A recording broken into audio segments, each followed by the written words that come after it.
Salut tout le monde et bienvenue dans ce nouveau Deep Dive. On va parler aujourd'hui d'une étude vraiment captivante menée par le MIT et OpenAI. Figurez-vous qu'elle s'intéresse aux relations qu'entretiennent les utilisateurs avec ChatGPT. Vous savez, ce chatbot qui a tellement fait parler de lui peleux.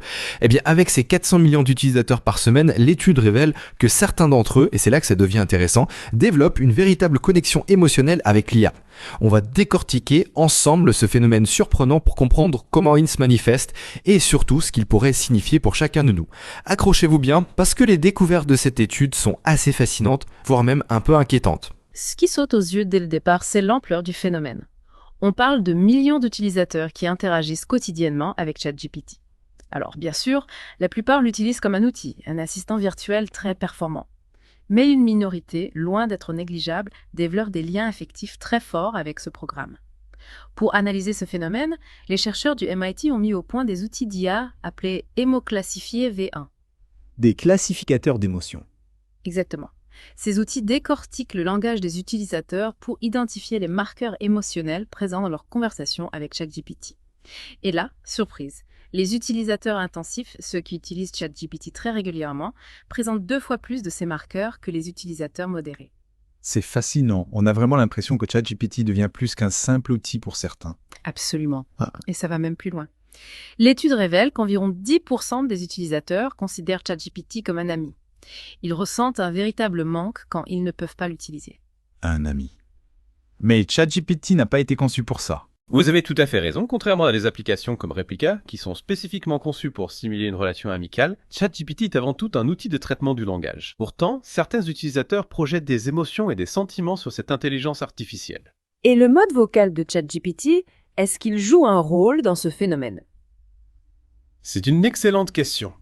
Figurez-vous que l'étude a mis en évidence l'impact significatif du mode vocal. Les conversations vocales avec ChatGPT génèrent 3 à 10 fois plus de signaux émotionnels que les interactions textuelles. Ah oui, quand même, c'est énorme ça. Oui. Et cela s'explique probablement par le fait que la voix humaine est un vecteur d'émotion bien plus puissant que le texte. Entendre une voix, même artificielle, nous touche plus profondément que de lire des mots sur un écran. Les chercheurs ont d'ailleurs mené une expérience très intéressante pour comparer les effets du mode vocal et du mode textuel. Ils ont demandé à des participants d'interagir avec ChatGPT pendant plusieurs semaines. Certains utilisaient le mode vocal, d'autres le mode textuel. Et qu'est-ce que ça donnait? Les résultats sont assez étonnants. Au début de l'expérience, les utilisateurs du mode vocal ont rapporté un meilleur état émotionnel que les utilisateurs du mode textuel. Ils se sentaient plus en confiance, plus à l'aise pour partager leurs pensées et leurs sentiments avec ChatGPT. C'est logique. Comme vous l'avez dit, la voix est plus humaine. Exactement. Mais à long terme, l'étude a révélé un phénomène assez inquiétant. L'utilisation quotidienne et prolongée du mode vocal était en fait liée à une dégradation du bien-être émotionnel des participants. Ah bon? Mais pourquoi? Il semblerait que l'interaction vocale trop fréquente avec une intelligence artificielle puisse créer une forme de dépendance affective. Et cette dépendance peut finir par isoler les utilisateurs du monde réel. Ils se replient sur leur relation avec ChatGPT au détriment de leur relation humaine. C'est un peu comme si l'IA devenait un miroir de leur solitude. C'est une image très juste. D'ailleurs, l'étude a identifié 3 profils d'utilisateurs de ChatGPT. Il y a ceux dont l'engagement émotionnel diminue avec le temps, probablement parce qu'ils se rendent compte des limites de l'IA. Ensuite, il y a ceux qui maintiennent une distance constante en utilisant ChatGPT de manière pragmatique. Et enfin, il y a un groupe plus restreint, mais très intéressant, dont l'attachement affectif à ChatGPT se renforce au fil du temps. Et ce qui est frappant, c'est que ce groupe est souvent composé de personnes qui se sentent seules dans la vie réelle. Alors, est-ce que ça veut dire que ChatGPT peut aggraver la solitude d'écoute?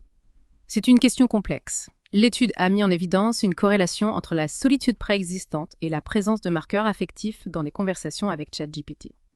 Autrement dit, les personnes qui se sentent seules ont tendance à exprimer davantage d'émotions lorsqu'elles interagissent avec ChatGPT.